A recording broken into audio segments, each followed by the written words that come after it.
Welcome! It's Jordan, the Urban Outlander. Glad you could make it. It's episode 5, Freedom and Whiskey. Let's step right into it. Claire's looking very Mary Tyler Moore. She's gonna time travel after all. Don't have to worry about those wrinkles, girl. You're gonna do just fine in 18th century Scotland. I like how Joe Abernathy and her are sharing like an office space together. Do you think that when they got out of med school, their boss was like, we're gonna stick the minorities in an office together in the back, and we're gonna make sure that they're not paid as much as the white male colleagues?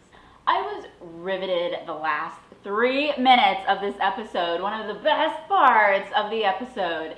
It was a little weird not having Jamie throughout most of it, and we only get him with a few lines at the end, but by the time, it was more than what I thought they were going to show. When she steps out of the carriage and starts walking up to the door, I was really waiting for the show to like cut to black right as the doorbell rang. But we got more than I expected, and it was pretty awesome. Really wonderful to see kind of like a little glimpse of the reunion and to see Jamie fall on his ass. You gotta like focus once this moment happens, staring at the screen like, Roger does something daft and stops off in Boston. I think he's in Boston for more than just the lobster rolls and the Boston cream pie. I don't know. Throughout many of the scenes, Richard Rankin has this way of having this expression on his face that looks just like the little boy from season 2. Please, may I have a biscuit? Like, so adorable. But that's about the main highlights for me in this episode. People actually either really love this episode or a few dissenters like me who are like, I felt like it was the weakest episode. 2 of the things I liked the least. Joe Abernathy and Claire. We never really established their relationship as much as it could have been established. Like, yeah, we get the idea that they're buddies. The last episode where she's like on the phone with him from Scotland, she's like, yeah, you got it, Joe.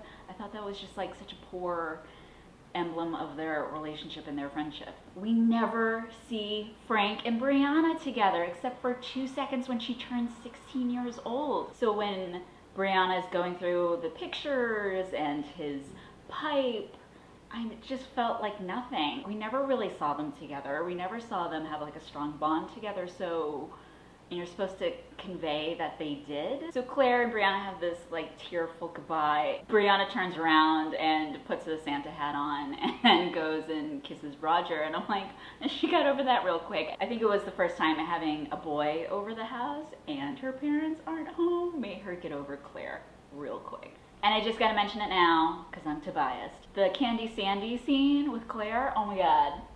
Loved it! Okay, fine, that was like my 3rd favorite part of this episode. Some people online were totally, as usual, did not appreciate Sandy saying anything to Claire, but I'm just gonna say right now, Claire needed to be put in her place. Stop saying that Frank was given an out and that she would have granted him a divorce, but he didn't take it.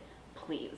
Neither one of them at the end of the day wanted to let each other go. I was really pleased to see Candy Sandy come back and really stick it to Claire. Claire isn't perfect, and it's true. So she's not perfect, and that's why we love her and we hate her.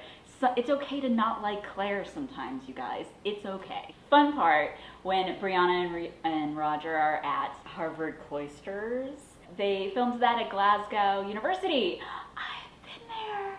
Outlander Scotland trip, check. 2 more weeks until the next episode, until like the really big reunion with all the sexy stuff. Looks pretty hot, even though I felt like the music choice they made for the teaser is a little bit over the top, but I'll take it. It's an extended episode, so that's even more exciting. What do you think we'll get, like extra 10, 15 minutes? Half hour? And I think we're gonna have some friends over, and I'm gonna get the wine out, and it's just gonna get like crazy. Matt Roberts wrote that episode, and he really intrigued me when he said it's gonna be from both point of views, what Jamie was going through that day, what his day was like until Claire walked in. So I'm really looking forward to seeing that. But we have to wait 2 weeks, and maybe that's my time to catch up on the last 200 pages of Voyager, because I've already discovered in this episode and episode before, I missed a few things that I hadn't read yet that happened in the very end of the book, apparently.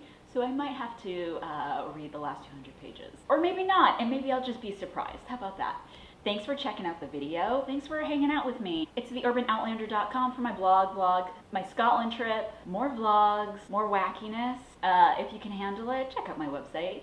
And then leave comments in the YouTube page. I know there's so many vlogs out there, but the more conversation, you know, the happier it makes me. Tweet me at Urban Outlander on Twitter. How about Instagram?